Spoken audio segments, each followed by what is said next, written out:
lagi rame, ikutan ah. 1, 2, 3. I can touch you through the phone. Wow, viral ya. Mau ah. Bisa aja nih channel, ikutan ah.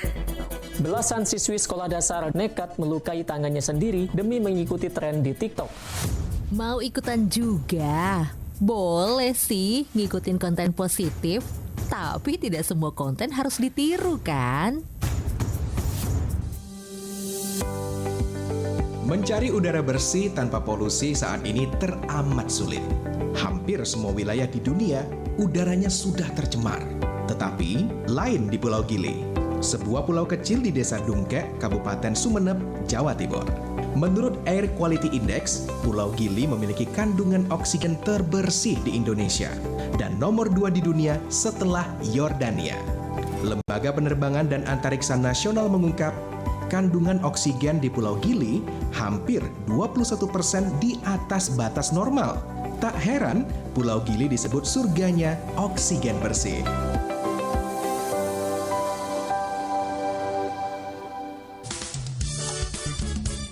Nusantara Pagi, Pro 4, RRI Makassar.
Sila.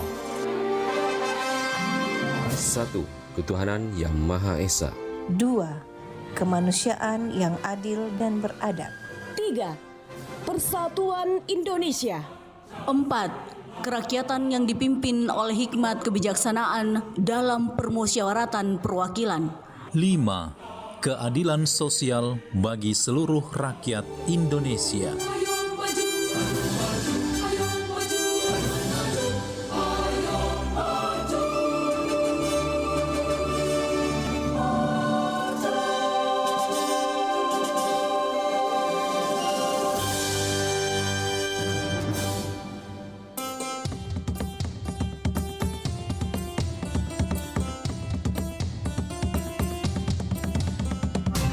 Pro 4, Suara Budaya Sulawesi Selatan.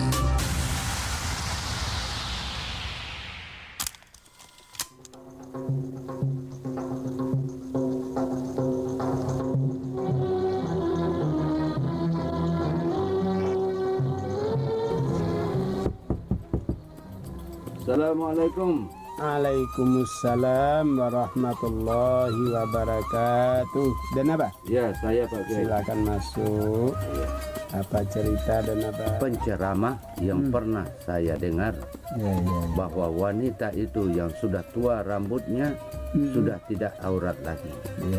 Yang saya tanyakan, apakah memang betul begitu rambut punya batas? Ini nih yang ditunggu, program acara bulan Ramadan, Pak Kiai dan Deng Naba. Kata nenek aku, acara ini hits pada zamannya loh. Penasaran? Yuk kita dengarkan In Memoriam, Pak Kiai dan Deng Naba di waktu sahur di sepanjang bulan Ramadan, pukul 3.30 waktu Indonesia Tengah. Hanya di 94,4 FM, Pro 1 RRI Makassar. Raih keberkahan di bulan suci Ramadan.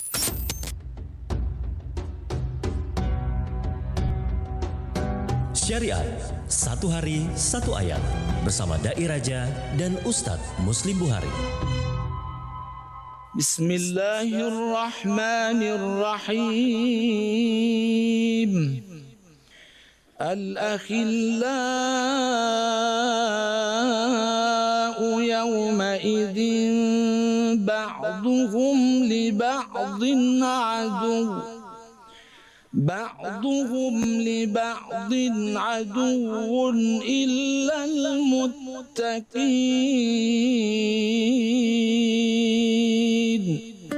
Teman-teman karib pada hari itu saling bermusuhan satu sama lain, kecuali mereka yang bertakwa. Az-Zukhruf ayat 67. Biasa kita dengar ungkapan, sahabat akan menentukan surgamu coy. Artinya apa? Ketika kita berteman dengan orang yang soleh, kita akan keciprat dengan kesolehannya. Ketika kita bersahabat dengan orang yang tidak soleh, maka yakin dan percaya pasti kita akan ikut-ikutan di dalamnya. Makanya ada hadis Rasulullah Sallallahu Alaihi Wasallam mengatakan, perumpamaan orang yang bergaul dengan orang soleh seperti bergaul dengan penjual minyak wangi. Artinya apa? Walaupun tidak memberikan hadiah kepada kita, penjual minyak wangi tersebut, paling tidak kita akan terkena juga harumnya minyak wanginya itu. Berteman dengan orang yang rajin sholat, yakin dan percaya pasti kita akan ikut dengan orang yang rajin sholat. Berteman dengan orang yang bisa baca Quran atau yang rajin baca Quran, yakin dan percaya pasti kita akan ikut-ikut juga dengan baca Quran. Berteman orang yang rajin belajar, maka pasti kita akan termotivasi untuk rajin belajar. Begitu juga selanjutnya kata Rasulullah, perumpamaan orang yang bergaul dengan yang tidak baik seperti bergaul dengan pandai besi. Pandai besi bagaimana? Walaupun kita tidak ikut di pandai besi itu, tapi ketika kita berada di dekatnya, yakin dan percaya pasti akan keciprat dengan apinya. Oleh karena itu, pendengar, carilah teman sebanyak mungkin. Tapi yang paling penting adalah sahabat yang bisa menuntun kita ke dalam surga. Makanya, untuk mencari sahabat, kata sebagian ulama mengatakan manfaat mencari sahabat. Yang pertama, selalu kita dinasehati. Ya, yang namanya sahabat selalu menasihati kita. Ketika kita berjalan yang jalan salah, maka sahabat itu akan mengingatkan kita. Yang kedua, sahabat itu selalu mendoakan kita. Yang lebih penting lagi, ternyata di yaumil akhir nanti, sahabat itu bisa memberi syafaat kepada sahabatnya yang lain dengan jalan ketakwaan kepada Allah Subhanahu wa taala. Oke, coy.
kalana lanasa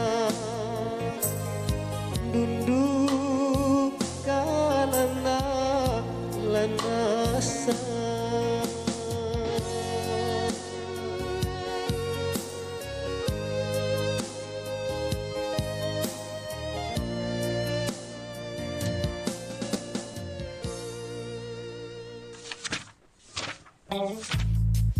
Pendengar, Anda pasti tidak asing lagi dengan menggunakan kertas.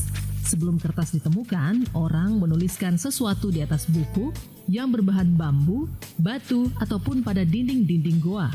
Nah, era pembuatan kertas modern yang disebut menjadi cikal bakal sejarah kertas yang akhirnya mendunia, berkembang pertama kali di Cina yang dibuat oleh seorang pejabat di masa pemerintahan dinasti Han bernama Cai Lun sekitar tahun 105 Masehi. Nanti pada abad ke-16, kertas mencapai wilayah Amerika dan secara bertahap menyebar ke seluruh dunia, termasuk Indonesia. Di Indonesia, kertas pertama kali dibuat di Ponorogo pada abad ke-7 yang terbuat dari kulit kayu pohon. Kertas yang telah dibuat di Ponorogo tersebut dipergunakan sebagai media menulis para biksu yang belajar agama Buddha di Kerajaan Sriwijaya. Namun, meskipun sudah dapat membuat kertas, Ponorogo tidak menuliskan peristiwa pada kertas, melainkan pada sebuah lempengan tembaga. Hal ini ditegaskan pada temuan abad ke-9 di Desa Taji tentang peristiwa keagamaan Buddha.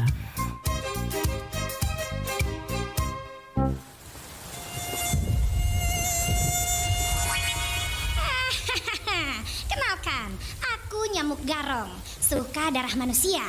Musim hujan, waktuku berkembang biak. Sekarang aku mau cari tempat dulu. Targetku adalah genangan air, tumpukan sampah. Let's go! Jangan biarkan nyamuk berkembang biak. Cegah dengan cara rajin membuang sampah yang dapat menampung air hujan di halaman rumah. Lingkungan bersih, hidup sehat, nyamuk pun minggat. Nusantara Pagi, Pro 4 RRI Makassar.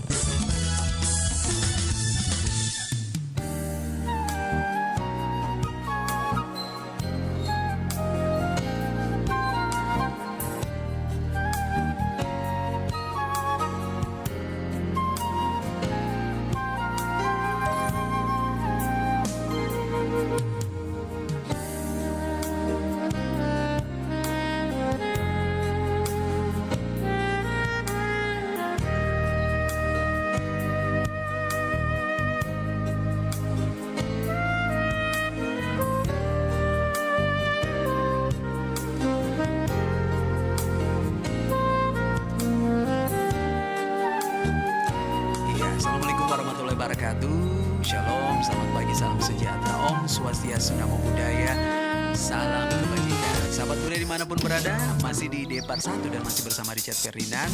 Hari ini masih dalam rangka kita merayakan Hari Musik ya.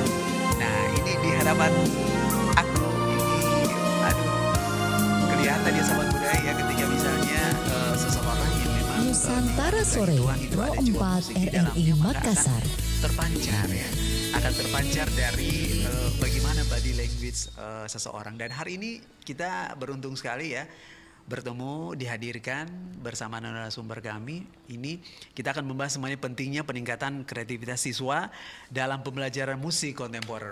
Aduh, kalau sudah berbicara musik ini pasti bikin hati bahagia. Hati bahagia selalu ya. Oke, nah hari ini sudah hadir di studio Pro 4 RRI Makassar Haja Kartini Kurnia SPD MM, Guru Seni Budaya SMA Negeri 17 Makassar. Iya, Assalamualaikum warahmatullahi wabarakatuh. Iya, selamat pagi. Pagi. Saya panggilnya enaknya apa nih? Apa ya? Kalau di sekolah saya dipanggil Bunda sih. Oh Bunda, oke. Bunda Aji aja ya. Bu Karina juga bisa. Oh Bu Karina, oke. Bunda Karina, iya. Guru SMA Negeri 17 Makassar. Iya, Bu. Bunda sebelum maksudnya kita ini ada beberapa pertanyaan yang sudah disusun. Cuma aku kan orangnya sukanya bandel ya. Aku orangnya sukanya bandel. Jadi maksudnya suka apa namanya suka keluar sedikit dari jalur tapi enggak terlalu jauh. Iya. Apakah memang dari kecil sudah cinta dunia musik?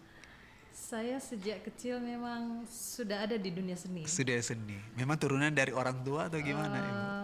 Saya sih enggak pernah lihat kalau orang tua saya ada di situ, tapi memang jiwa saya sudah jatuh cinta dengan seni itu. Jatuh cinta dengan seni sejak kecil. Oke, berarti kira-kira di umur berapa ini Bunda? Mungkin di usia TK. Usia TK. Berarti ini ya, sudah senang ini ya. Sudah senang nyanyi. Saya lebihnya ke musik vokal. Oh, musik vokal. Oke. Kedengaran loh sahabat budaya dari cara beliau berbicara. Oh. Oke. Nah, hari ini kita berbicara mengenai musik kontemporer. Bunda, apa yang dimaksud dengan musik kontemporer, Tabe? Iya. Jadi bicara tentang musik kontemporer ini lebih ke, kalau kita mau bahasakan, dia adalah musik zaman sekarang atau masa kini. Jadi musik itu yang bisa menyesuaikan zaman. Musik yang tidak terikat dengan aturan-aturan. Iya. Jadi termasuk pemilihan temanya, alat-alat yang digunakan. Kalau saya mau bilang musik kontemporer itu adalah musik yang unik. Oh, musik yang sangat unik. Sangat unik. Jadi siapapun bisa belajar. Boleh. Siapapun. Di usia berapapun. Di usia berapapun. Usia berapapun. Oke. Jadi dan apa namanya tidak lekang di ini ya, di makan zaman begitu ya. Jadi dia mengikuti perkembangan zaman. Jadi bisa juga dikatakan musik kontemporer itu musik masa kini. Jadi kalau misalnya konsep kemarin itu bisa berubah sekarang, tidak ada masalah. Tidak diatur oleh kontemporer. Oke, berarti apa? Bahasanya seperti kayak hewan dia bunglon gitu ya? Menyesuaikan ya? Oke. Waduh, ini sangat menarik sekali karena memang siapapun kita tidak akan pernah bisa hidup tanpa musik, udah ya. Saya setuju. Dan biasanya kalau orang-orang dengan jiwa musik yang sangat indah, biasanya terlihat bahwa mereka marah tapi bukan yang ini ya, yang meledak begitu Bunda ya. Biasa ketika ada masalah mereka bisa menyelesaikannya dengan cara yang elegan gitu ya. Mereka bermain hati. Yes, betul. Waduh, luar biasa sekali ya. Dan memang seni itu kan pasti bersentuhan dengan rasa Bunda ya. Oke. Nah, kemudian mengapa musik kontemporer disebut sebagai musik yang unik dan musik yang kreatif begitu, Tabe?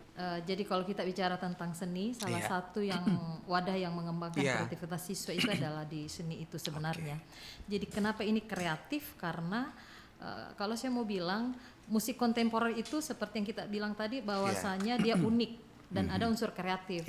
Karena konsep yang kami tawarkan berdasarkan kurikulum sih Pak ya. Ya, ini kan kita rujukannya ke kurikulum yang ada.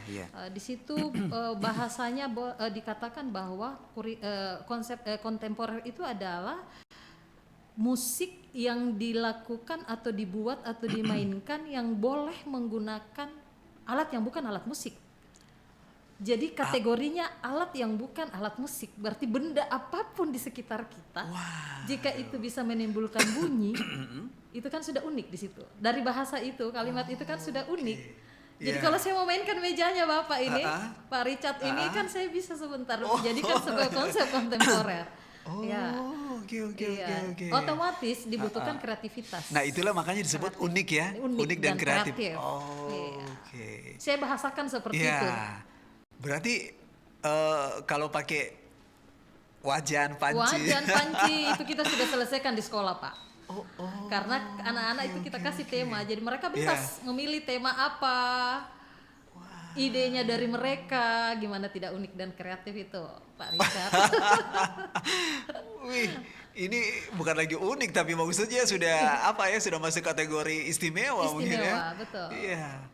Oke, berarti musik apapun. Berarti kalau saya lagi di lagi dekat pohon pohon jambu misalnya, atau saya lagi dekat lagi dekat gong misalnya, berarti bisa karena tidak ada juga aturan bagaimana kita memainkan gong itu. Jadi sebenarnya dia fleksibelnya. Jadi musik kontemporer itu lebih ke fleksibel juga. Jadi bisa menyesuaikan apapun, kondisi apapun.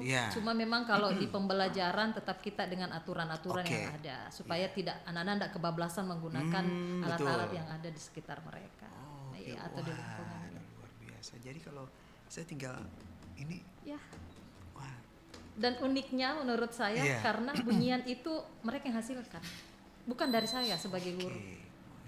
Jadi botol dia mau mainkan seperti apa misalnya.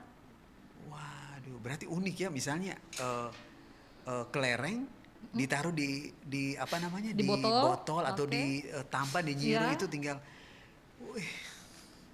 Berarti tidak dibatasi, kemudian silakan berkreasi. Iya, silakan berkreasi. Memang tuntutan kami sebagai guru guru seni budaya itu bagaimana pengembangan kreativitas siswa. Apapun materinya, menurut kami poinnya adalah anak harus kreatif. Oke, Bunda, kemudian seberapa penting peran kreativitas siswa pada penciptaan karya musik kontemporer ini? Ya, jadi kalau kita katakan seberapa penting, bahwasanya memang siswa dituntut kreatif. Seperti yang saya katakan tadi, saya sebagai guru seni budaya, target saya adalah kreatif memang. Karena di poin ini saya bisa melihat bagaimana anak menghargai apa yang mereka mampu, kemampuan apa yang ada pada dirinya. Jadi simple sebenarnya. Kalau misalnya anak disuruh main pianika, itu kan sudah jelas notasinya seperti apa, penggunaannya seperti apa. Betul. Tapi di konsep kontemporer ini kita berikan ruang kepada anak bagaimana mereka dengan ide-idenya menggunakan alat yang selama ini menurutnya masa ini bisa jadi sebuah musik atau karya musik. Betul. Makanya di tempat itu, di pembelajaran itu saya perkenalkan dulu kontemporer seperti apa. Dia mau bawa kalian menuju kemana sampai kemudian mereka melihat hasil karya kontemporer seperti itu. Saya bilang ini sampel dan kalian harus bisa sampai ke sana. Teorinya dulu. Teorinya dulu. Perkenalan teori dulu karena untuk musik kontemporer ini Pak Richard ini kalau saya lihat di kurikulum ini bukan materi yang berkelanjutan. Tapi ada satu momen di kelas 12 memang kita ketemu dengan materi ini dan ini buta memang. Berarti ini hal baru. Berarti maksudnya memang di kelas 12 saja yang di kelas 12 di kurikulum 2013 nanti di kelas 12 baru ada materi seperti ini. Oke, berarti nanti di kelas itu baru ini ya diajarkan. Iya, diajarkan, diperkenalkan. Diperkenalkan. Oke, kenapa tidak sebelum-sebelumnya? Ya, ini yang kita juga tidak tahu karena di setiap tingkatan itu saya lihat konsepnya beda-beda, Pak. Ada memperkenalkan tentang tradisional, mancanegara dan kontemporer. Oke. Nah, Bunda ini aduh tabe sekali lagi ini maksudnya, makanya di awal tadi aku bilang aku orangnya sebenarnya ke bandel ya. Bisa tiba-tiba timbul pertanyaan gitu, tapi tidak akan keluar dari konsep. Nah, sebagai seorang guru yang memang dari kecil sudah bersentuhan dengan dunia seni dan itu mengajarkan bagaimana sebuah kelembutan, bagaimana pendekatan yang sangat istimewa. Kalau misalnya ketemu dengan murid-murid yang bandel, bagaimana itu? Pendekatan seperti apa ini, Tabe? Kalau selama perjalanan saya sebenarnya senangnya cari yang begitu, siswa yang bandel. Belajar dari pengalaman sebagai wakase kesiswaan juga kita kan lebih banyak bersentuhan dengan anak-anak yang seperti itu. Kalau saya melihatnya lebih ke mereka butuh perhatian karena ada beberapa anak yang kami sentuh bukan lebih ke bandel karena nakal tapi mungkin karena perlu didekati, perlu guru itu perlu paham bahwasanya ini anak butuhnya kayak gini. Karena di momen pembelajaran terkadang kita juga menemukan anak yang kayak kurang perhatian, tidak fokus, seolah mengganggu temannya. Nah, di situ tugas kami sebagai guru itu harus mendekati. Jadi harus ada pendekatan. Dan paling nyamannya mereka kalau kita berikan apresiasi dengan karyanya sekecil apapun. Di situ titik kemudian kita bisa pegang itu anak, kita bisa rangkul itu anak. Iya, saya sederhana sebenarnya. Impactnya. Betul, efeknya itu bisa besar kepada anak. Kita lihat ke pertemuan berikut, ternyata dia yang bisa mengatur teman-temannya. Jadi memang harus dibuat dipasang sebagai leader mungkin di situ. Karena pembelajaran saya itu Pak Richard lebih banyak kalau konsep praktek itu lebih banyak ke kelompok dia, teamwork dia. Oke. Diajar supaya mereka saling support ya. Betul. Untuk menyelesaikan sebuah ini karena akan begitu indah ketika misalnya kau pegang ini, Nake pegang ini. Iya. Dan itu kan ketika digabung itu kan kan do mi sol itu kan kalau digabung kan waduh istimewa sekali ya. Oke. Nah, kemudian seberapa penting peran kreativitas siswa dalam penciptaan karya musik kontemporer ini? Iya, jadi kalau saya bilang tadi ini sangat penting karena kita kan bicara tentang alat yang bukan alat musik. Jadi yang tidak biasa. Yang tidak biasa. Yang anak-anak sendiri termasuk tempat sampah semua sekarang dia rangkul. Dia jadikan barang yang istimewa karena itu menjadi kekuatan mereka di kontemporer.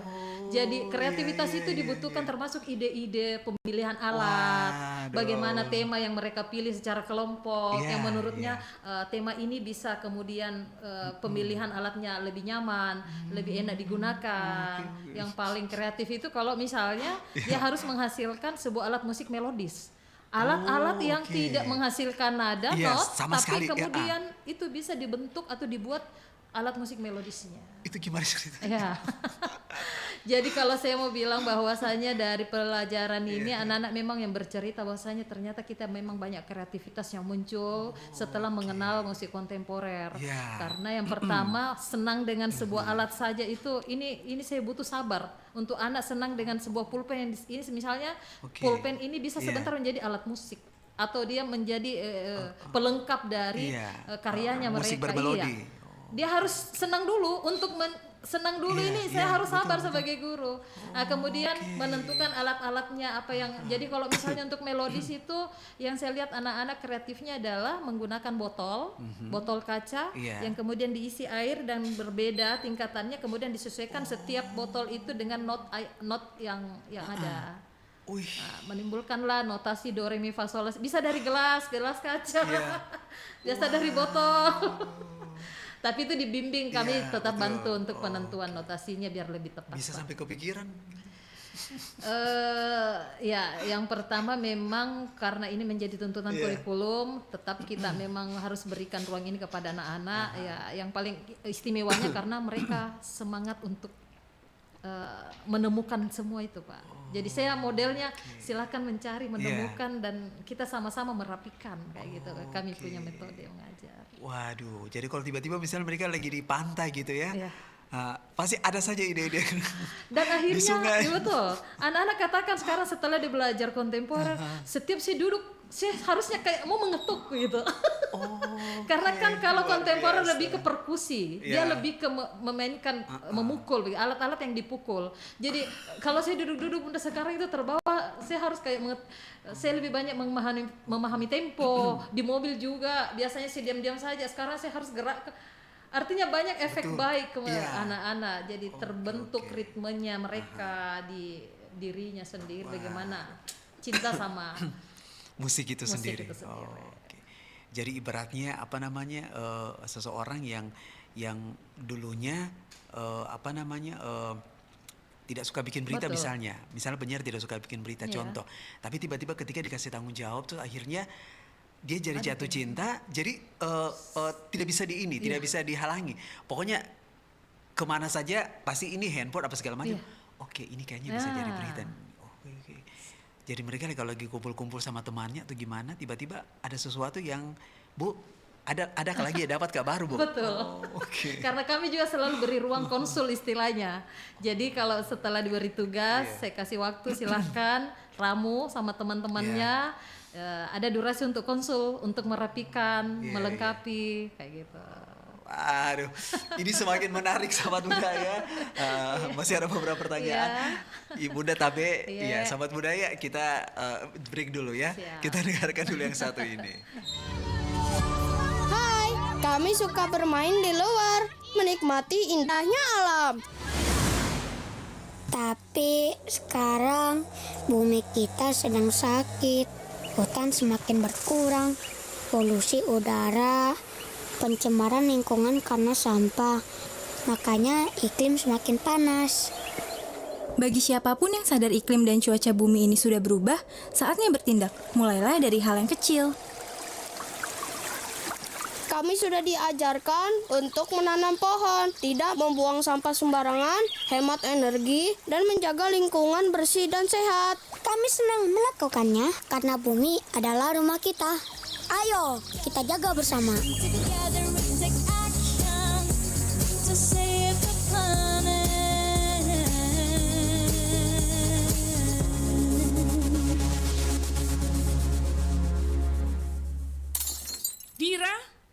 Berapa kali harus Mama bilang, jangan main gelas.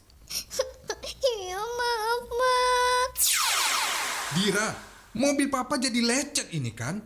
Kamu memang nakal ya. Maaf, Pak Dira nggak sengaja.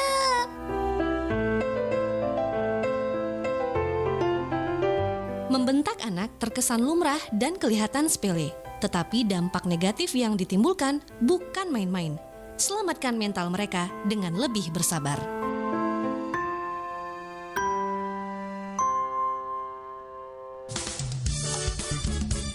Nusantara Pagi, Pro 4 RRI Makassar.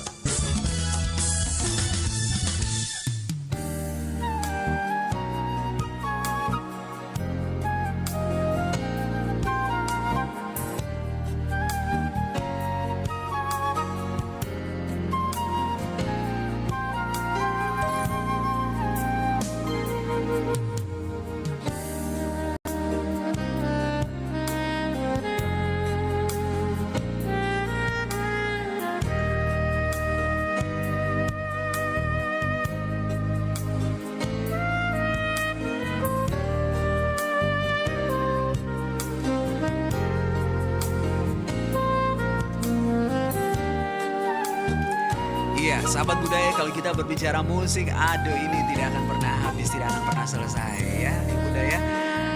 Pokoknya kalau walaupun lagi apa namanya tidak punya uang, tapi kalau dengar musik, aduh, hati lagi ya, seperti lagu ya, hati apa tuh, senang walaupun.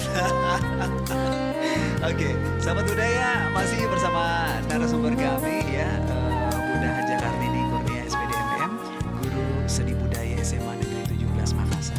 Masih membahas pentingnya peningkatan kreativitas siswa pada pembelajaran musik kontemporer. Iya, Bunda Tabe, adakah pembentukan karakter baik bagi siswa dalam pembelajaran musik kontemporer ini? Jadi di proses kemarin setelah 1 semester kita belajar, saya memperkenalkan itu dan merasakan sudah punya karya juga. Mereka mengatakan kita sih bisa dari awal sudah menjelaskan kita nyaman. Jadi masa sih kita pakai botol, masa sih kita pakai baskom. Biasanya di awal-awal kan pasti.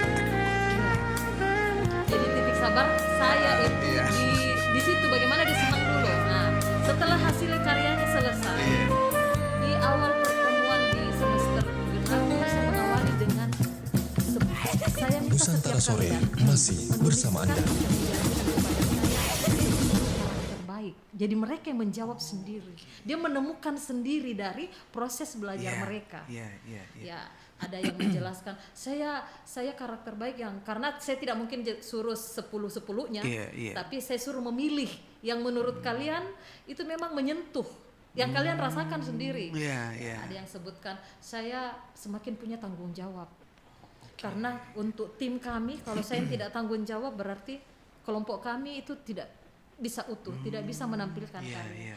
Ada juga yang katakan di titik ini saya lebih menghargai orang lain. Karakter-karakter itu muncul setelah mereka berproses sendiri. Padahal usianya masih. Iya, betul. Betul. Keren Pak. Keren sangat. Sangat di atasnya keren lagi ya. Keren pakai bingits. Anak-anak sekarang bilang keren pakai bingits. Iya, banyak sih Pak karakter baik. Ya, karena itu tadi teamwork itu selalu memang saya evaluasi. Jadi setelah mereka tampilkan karyanya pasti ada titik di mana saya memberikan apresiasi.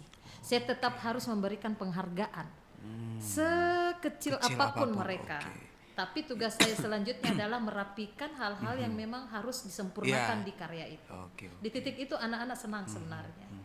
Iya. Karena kalau misalnya di usia seperti itu mereka sudah diberikan apresiasi walaupun kecil, maka yang tadi Ibu bilang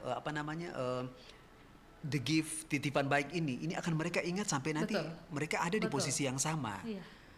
Ketika besok-besok bahkan mungkin ketika mereka sudah berkeluarga, titik ini yang nanti akan papa dulu gini loh, mama dulu gini loh, guruku dulu kasih begini karena titipan pesan saya hal-hal baik ini simpan dalam diri, tak terapkan dimanapun Ananda berada. Apa tadi simpan dalam diri dan terapkan dimanapun Ananda berada. Inilah hasil belajar yang sebenarnya. Waduh, memang musik itu menembus Menembus ruang sampai dan ke- waktu ya, ya. Sampai ke relung-relung hati ya. Iya, betul. Akhirnya sekarang dulu orang apa namanya? Jadi ini kita sharing aja Bunda ya, gak Iya, apa-apa iya, ya. iya, iya. Jadi dulu kan sampai akhirnya ada beberapa bilang, sekarang dulu kan jadi dimanapun berada, semua yang namanya pejabat harus bisa menyanyi. Ya pernah, iya betul. Ada momen memang dilombakan itu pejabat-pejabat. Harus bisa menyanyi. Harus Akhirnya apa namanya? Ada beberapa yang kemarin sempat kami diberikan kesempatan untuk membagi apa yang kami miliki. Jadi apa namanya? Akhirnya jadi mereka keterusan. Nah, jadi di mana-mana sekarang apa namanya? Setiap ada kegiatan, suka tidak suka, mau tidak mau harusnya. Karena kan Oke. sebenarnya memang untuk menyelaraskan diri Ya. kita sendiri antara logika Oke. kita dan rasa kita. Betul. Kalau- Apalagi kalau sudah bersentuhan dengan seni, apalagi musik. Waduh. Betul. Itu tidak bisa dilukiskan dengan kata-kata, Bunda ya. Iya. Oke. Nah, kemudian apa namanya dengan mengajarkan musik kepada anak-anak ini, apa sebenarnya yang nanti akan maksudnya ada impian untuk mereka? Saya biasanya menyampaikan bahwa sekolah umum itu sebenarnya dengan belajar seni lebih bukan kemudian menghasilkan kalian menjadi seorang Iya, artis atau oke, penyanyi, tapi lebih bagaimana kalian bisa menyelaraskan seperti bahasa saya Iya, tadi. iya. Kalian bisa menyeimbangkan diri kalian antara logika dengan rasa. Bahwasanya dalam hidup dalam hidup kita ini, Iya. ini tidak harus bermain logika terus atau bermain rasa terus. Iya, Jadi dia menyelaraskan bagaimana kita bisa menghargai orang lain, termasuk menurut saya peran seni ada di situ. Bagaimana sebelum kita ditegur, kita duluan menegur diri kita bahwasanya ini mungkin tidak pantas untuk saya lakukan kepada orang sekitar. Karena saya mengajarkannya bukan saya bilang untuk karya itu poin 2. Iya. Tapi bagaimana kita sebagai manusia Betul, kepada betul. orang-orang di sekitar Aha, kita, aha. itu yang poin 1, Itu yang bagaimana poin kita 1. memahami tentang seni itu sendiri. Waduh, kayaknya mau kembali ke SMA lagi kalau begini. Siapa tahu nanti Devara siapa tahu nonton ya. Ya. Kita ada di Facebook Pro 4 RRI Makassar dan juga Facebooknya dan YouTube-nya RRI Makassar ya. Nanti bisa di tag ya. Ini aku Pak Bijinya bisa bertemu langsung dengan salah satu sejarah saksi perjalanan Devara, panggungmu ya, duniamu akhirnya bisa ketemu kembali. Ini kayaknya jalan Tuhan ya. Betul. Oke. Nah, Bunda, kemudian bagaimana peran pimpinan dan pihak terkait dalam pengembangan pembelajaran musik kontemporer ini? Yang jelas ini saya perkenalkan awal di sekolah memang agak ada sedikit rintangannya, tantangannya karena kan ini terkait bunyi. Jadi seni musik itu sama dengan seni bunyi. Kalau saya tidak berbunyi berarti saya tidak mengajar, saya bahasakan begitu.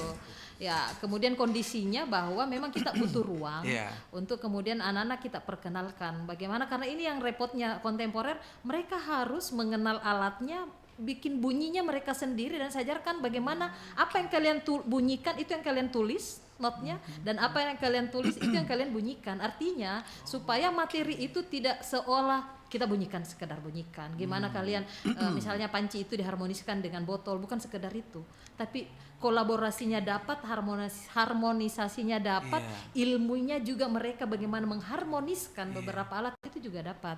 Ya, kondisi awal memang kita karena mungkin baru di sekitar sekolah, di lingkungan sekolah, tapi lama-kelamaan ini bisa ada penyelesaian, dan di kemarin ada Kepsek yang kemudian berikan kami apresiasi bahwa pada saat ada tamu dari kalau tidak salah SMK 4 Palu, itu kita sambut mereka dengan musik kontemporer. Karena pimpinan menganggap ini musik yang memang harus diapresiasi, musik yang kreatif, yang mungkin tidak semua sekolah sih yang bisa menampilkan karya seperti itu. Waduh, maksudnya kepada orang luar, lihat kau tahu kau tahu. Betul. Ini siswaku bisa lakukan ini. Hal-hal yang tidak berguna di sekitarnya ternyata bisa membuat harmonisasi yang nyaman untuk Luar orang. biasa sekali. Kalau misalnya aku lagi duduk di kali terus ada batu, ada air. Unik tapi keren. Betul. Gitu. Waduh, berarti anak-anak juga ini ya, maksudnya mereka juga punya rasa ketertarikan yang sangat luar biasa, Bu ya. Ya memang di awal-awal kan biasa kalau sesuatu yang baru tuh pasti meraba-raba dulu. Iya. Harus Ini kenal bagaimana dulu. ke depannya Betul, ini betul. gitu. Tapi kalau kau sudah kenal, akhirnya kau jatuh cinta di dalamnya, akhirnya kau bisa punya punya karya. Tapi poinnya lebih ke bagaimana kita pembina memang selalu harus memberikan motivasi dan penghargaan. Kalau saya belajar selama ini menjadi guru, Iya. di poin itu yang kita harus berikan secara terus-menerus Betul. kepada anak.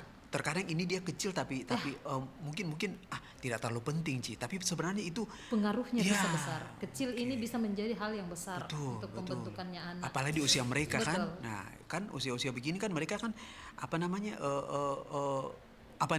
mau belok kiri atau mau belok Nah, kanan. belum bisa menentukan yang Iya. langkah yang sebenar. Oke, tapi ketika mereka disentuh dengan seni, aduh itu sangat istimewa Sampai sekali. ada siswa saya itu katakan gini Pak Richard, Ya. saya sebenarnya tidak suka dengan seni musik, tapi setelah saya belajar dengan Bunda kontemporer, semua hal saya rasa ini bisa menyamankan saya. Betul, iya. Nah, kejadian yang sama juga, saya pernah bertemu dengan seorang ibu Ya. yang sama sekali tidak suka menyanyi. Tapi ketika misalnya dia bertemu dengan seseorang yang mungkin bisa memberikan warna yang berbeda, akhirnya bukan cuma suka, tapi langsung jatuh cinta. Memang seperti itu biasa Bunda kejadian ya. Betul. Karena di tingkatan apresiasi seni itu kan lebih ke yang pertama kita senang dulu dengan seni itu. Betul. Iya. Mau membuka hati kita ya. Penikmat dulu. Ya. Jadi penikmat saja dulu. Iya, betul penikmat. Iya. Setuju. Oke. Penikmat dulu ya, tapi lama-lama akhirnya Bisa jadi pelaku Oke, seni sebentar.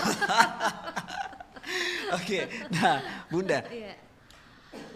Lalu apa saja menjadi tantangan yang dihadapi dalam pembelajaran musik kontemporer ini bagi siswa-siswa di sekolah? Iya, yang seperti yang saya bilang Iya. juga tadi bahwa awalnya ini memang menjadi materi yang sulit Iya. bagi mereka karena tuntutan saya sebenarnya bukan bagaimana mereka memilih alat-alat, tapi bagaimana mereka bisa memainkan, mengharmoniskan dan menciptakan Iya. satu karya yang bisa dinikmati oleh dirinya sendiri Iya, dulu, iya. baru kemudian itu nyaman untuk orang lain. Jadi tantangannya di situ. Betul. Beratnya saya memang di awal-awal mengajar, karena memperkenalkan itu, kemudian menyentuhkan mereka dengan alat. Iya. Coba silakan dimainkan, dipukul. Mau diapa kan begitu bahasanya. Jadi tahapan saya itu mereka memainkan sendiri. Setelah menurut saya ini bisa, silakan orang kedua bersama mereka dan dibangunlah kelompok-kelompok yang lebih besar. Karena sebentar di situ harus ada memang unsur-unsur yang ada dalam musik itu. Yeah, Harus ada yeah. unsur harmoninya, ritmenya, ya melodi harus ada, harmonis harus ada. Ibaratnya seperti misalnya kalau tempe tahu kan orang udah tahu ya. Betul. Ya. Tapi ketika misalnya bahan-bahan yang mungkin tidak lazim, saya kasih kok ini, mau kok bikin apa Ya. ini? Kreativitas. Ya. Bahasa kreativitas. Betul. Ya, kalau memang anak-anak yang memang dari kecil memang mereka sudah oleh orang tuanya disentuh dengan dunia seni, mungkin tidak terlalu ini ya, tidak terlalu berat ya, tapi maksudnya yang memang dengar kata musik ya dia takut Madin, disuruh kok menyanyi, disuruh kok begini, sementara betul, saya kondisi itu ada di sekolah. Oke. Ya, kejadian seperti itu juga biasa ditemui juga Bunda ya. Iya. Oke.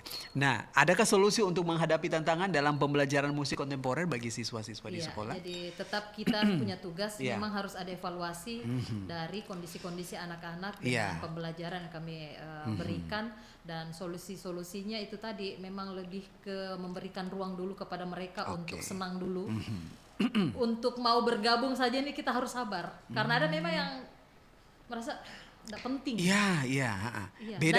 Beda kalau misalnya tabe Bunda. Beda kalau misalnya kalau olahraga mungkin, dia berlomba-lomba. Tapi kalau mau dibilang kayak seni musik, tunggu dulu deh. Iya, mana alatnya juga alat yang tidak jelas juga sebenarnya.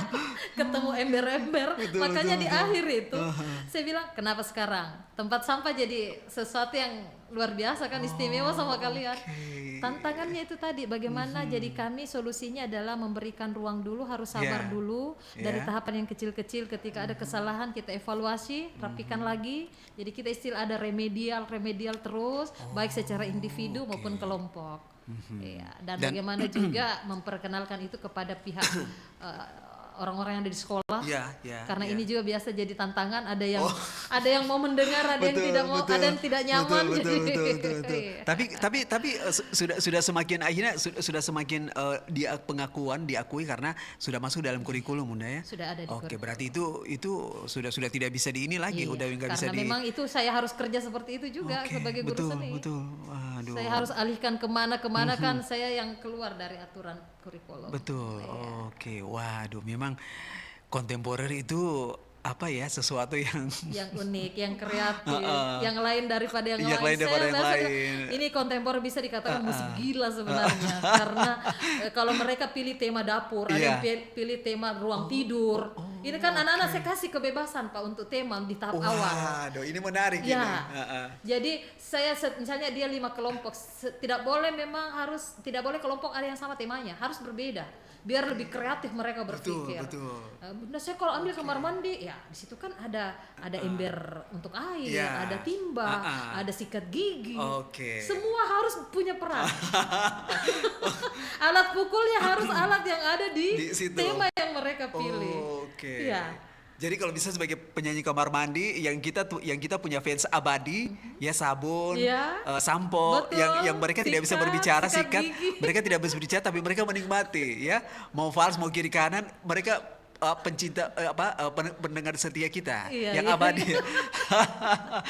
Wah, unik ya kalau misalnya kamar tidur. Oke, apa yang bisa aku bikin dengan kamar tidur? Oke, dapur, apa yang bisa aku bikin dengan dapur? Banyakan yang dapur sih mereka pilih karena di dapur kan banyak alat-alatnya. Tapi itu semua dengan revisi. Jadi supaya anak juga betul-betul ambil alat, menggunakan alat yang sesuai temanya, karena memang kita guru itu tidak boleh kemana-mana. Artinya jangan sekedar cocok mitu. Tetap dalam koridor harus ada di koridor itu. Tapi di titik itu menurut saya kita sebagai guru seni berilah ruang kepada anak-anak untuk kreatif. Jadi saya pikir titik kreatif itu seperti itu, sederhana sih.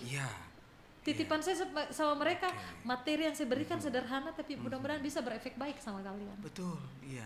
Terkadang kan maksudnya kalau ya saya setuju tadi Bunda bilang bahwa apapun model anak itu, tapi ketika kita menyentuh mereka dengan pendekatan seni, waduh ini yang tadinya suka jailin temannya, ya kan, akhirnya bisa fokus, bisa punya karya sama-sama. Oke, mungkin sifat jail itu bisa diubah menjadi sesuatu yang positif ya. Karena kalau saya lihat perkembangannya, terkadang sebelum jam pelajaran saya, kalau misalnya anak-anak belum, misalnya ada kosong, jam kosong, malah dia belajar seni. Sebelum gurunya datang, mereka sudah membentuk dirinya, latihan dan sebagainya. Jadi saya anggap bahwasanya mungkin ada yang sampai sama anak-anak, bahwasanya ini penting untuk dirinya, bukan sekedar butuh nilai, tapi ada yang nyaman juga ya. Poinnya adalah dia nyaman melakukan itu, karena kalau tidak nyaman kan tidak mungkin menghasilkan ritme, mengharmoniskan. Saya setuju sekali itu. Ya Bunda, apa yang di closing statement terakhir ini apa sih yang ini kita berbicara sama menyeluruh ya, menyeluruh. Nah sahabat budaya pasti bertanya-tanya tadi saya menyampaikan ada sebuah nama yang tadi saya sebutkan, Devara. Nah, Devara itu adalah juara 1 Stufo RRI Makassar, jebolan Stufo RRI Makassar tahun 2023 yang ternyata itu adalah berkat tangan dingin dari gurunya beliau yang ada di hadapanku ini. Ini kebetulan. Pasti saya bertanya-tanya Devara itu siapa? Nanti boleh lihat ya. Pokoknya kalau ketika aja Devara udah muncul semua video-videonya. Nah, apa yang ingin Bunda sampaikan, maksudnya khusus untuk anak-anak sekolah, anak-anak kita, supaya maksudnya dengan musik kontemporer ini bisa membentuk pribadi mereka menjadi pribadi yang hangat. Ketika mereka dewasa nanti, mereka bisa menjadi sesuatu yang tadi Bunda bilang akan membawa perubahan yang sangat istimewa. Menjadi siapa tahu mereka bisa menjadi duta ke depannya. Tabe. Jadi kalau saya mau bilang bahwa yang pertama, mari kita menghargai apa yang ada pada diri kita, kualitas yang ada dalam diri kita. Kemudian bagaimana juga kita menghargai orang-orang yang ada di sekitar kita. Karena seni itu mengajarkan keindahan, mengajarkan kebaikan, mengajarkan hal yang lebih universal dalam hidup. Karena kita sebagai guru seni bukan lebih ke bagaimana anak punya karya yang hebat, tapi bagaimana dia penghargaan itu, di titik rasa ini yang harus dibawa untuk kemudian kita dihargai dan bisa menghargai untuk sebuah karya yang besar ke depan. Oke. Menghargai dulu, baru dihargai. Waduh, ini 2 poin yang dia seperti sisi mata uang yang tidak bisa dipisahkan begitu. Udah ya. Bisa ditambah 1 jam lagi. Bunda terima kasih. Sama-sama. Nanti kita planning lagi ya. Ini kayaknya 8 pertanyaan kayaknya masih kurang ini ya. Nanti kapan-kapan nanti kita planning lagi ya. Boleh mungkin dibawa contohnya temannya, siswanya yang sudah pernah ini ya. Siapa tahu ke depannya nanti ya. Baik. Inilah hasilnya yang sudah diberikan. Nah, kalau di total sebenarnya jadi guru seni ini udah berapa tahun? Saya sudah 30 tahun. Waduh, cocok lah. Devara, kenapa kamu nggak bilang? Kenapa kamu Ya, siapa tahu nanti nonton ya Sobat Budaya. Terima kasih. Hari ini kita belajar mengenai ternyata musik kontemporer itu musik yang unik dan kreatif. Tadi Bunda sudah bilang ya. Karena dengan musik, apalagi kalau anak-anak itu mereka di masa pertumbuhan, mereka disentuh dengan seni, mereka akan menjadi pribadi yang hangat dan akan menjadi sebuah pembawa pesan yang damai untuk kedepannya. Karena apapun itu kalau mungkin orang lagi bertikar segala macam, tapi kalau musik udah masuk dalamnya bisa menenangkan. Oke. Sekali lagi Bunda terima kasih. Salam hangat buat keluarga, salam hangat buat orang-orang terkasih. Semangat puasanya. Ya. Terima kasih. Oke. Iya, sekalian nanti kita ini bikin satu ini lagi ya, satu scan ya. Jadi nanti ada guru dan hasilnya gitu pasti. Ini keren. Oke. Sekali terima kasih Bunda. Sahabat Bunda dimanapun berada, terima kasih banyak untuk kebersamaannya. Sekaligus juga saya Richard Ferdinand pamit di Depar 1. Semangat puasa untuk semuanya ya, semoga berkah sampai nanti di hari kemenangan nanti. Assalamualaikum warahmatullahi wabarakatuh.